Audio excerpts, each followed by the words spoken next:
स्वागत है आपका हिंदी नॉलेज टुडे में। आज की इस बड़ी डिफेंस खबर में हम बात कर रहे हैं पाकिस्तान के F-16 लड़ाकू विमान के उस अपग्रेड की जिसने भारत की टेंशन बढ़ा दी है। जी हां दोस्तों, क्योंकि खबर के मुताबिक अमेरिका पाकिस्तान के F-16 विमानों के रडार सिस्टम को अपग्रेड करने जा रहा है। सवाल यह है, क्या इससे भारत के दसॉल्ट राफेल और सुखोई 30 MKI जैसे ताकतवर लड़ाकू विमानों को खतरा पैदा हो सकता है? क्या अमेरिका ने भारत की आपत्तियों को नजरअंदाज कर दिया है? और आखिर इस पूरे गेम में असली ताकत किसके पास है? आज हम इसी बात पर चर्चा करेंगे। सबसे पहले समझिए कि मामला क्या है। दोस्तों, हाल ही में खबर सामने आई है कि अमेरिका पाकिस्तान के F-16 फाइटर जेट के लिए करीब 48 करोड़ डॉलर का एक अपग्रेड पैकेज दे रहा है, जिसमें सबसे अहम है रडार और इलेक्ट्रॉनिक सिस्टम का अपग्रेड। इसका मतलब है कि पाकिस्तान के ये पुराने लेकिन अभी भी खतरनाक फाइटर जेट अब और ज्यादा स्मार्ट, ज्यादा खतरनाक और ज्यादा घातक बन सकते हैं।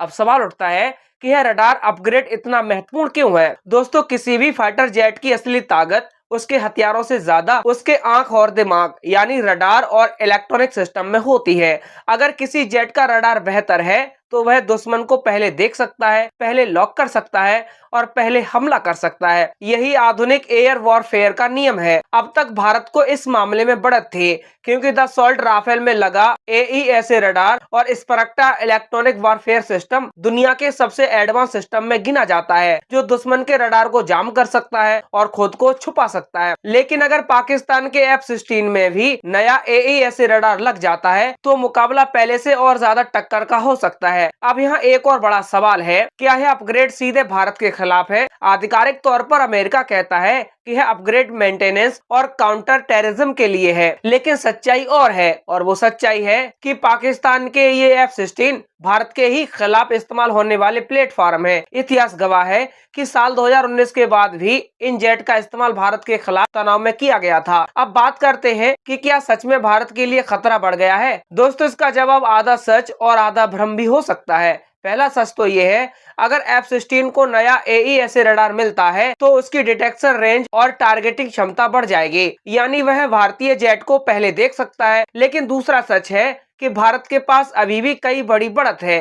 पहली बढ़त तो ये है, भारत के दसॉल्ट राफेल में लगी मेटेओर मिसाइल की रेंज और मारक क्षमता पाकिस्तान के AIM 120 एमराम से कहीं ज्यादा है। इसका मतलब है कि भले ही F-16 पहले देख ले, लेकिन राफेल दूर से ही उसे खत्म कर सकता है। दूसरी बढ़त है इलेक्ट्रॉनिक वारफेयर। राफेल का स्पेक्ट्रा सिस्टम दुश्मन के रडार को जाम कर सकता है, जिससे F-16 का नया रडार भी पूरी तरह असरदार नहीं रह पाएगा। तीसरी बढ़त है नेटवर्क और डेटा लिंक। आधुनिक युद्ध में सिर्फ एक जेट ही नहीं, पूरा सिस्टम लड़ता है। भारत के पास अवक S-400 और अन्य सिस्टम का नेटवर्क है जो मिलकर काम करता है। अब बात करते हैं सुखोई 30 MKI की। यह जेट भले ही पुराना है, लेकिन इसका अपग्रेड प्रोग्राम चल रहा है, जिसमें नया रडार, नया इलेक्ट्रॉनिक सिस्टम और नए इंजन शामिल होंगे। यानी आने वाले समय में यह और भी खतरनाक बन सकता है। अब एक और बड़ा सवाल ये है कि अमेरिका ने भारत की बात नहीं मानी। देखिए, अमेरिका और पाकिस्तान के रिश्ते हमेशा उतार चढ़ाव वाले रहे हैं, लेकिन अमेरिका पाकिस्तान को पूरी तरह छोड़ भी नहीं सकता। उसका कारण है उसे अफगानिस्तान, मिडिल ईस्ट और क्षेत्रीय रणनीति में पाकिस्तान की जरूरत होती है। इसीलिए वह F-16 को चालू हालत में रखना चाहता है। लेकिन इसका मतलब यह नहीं है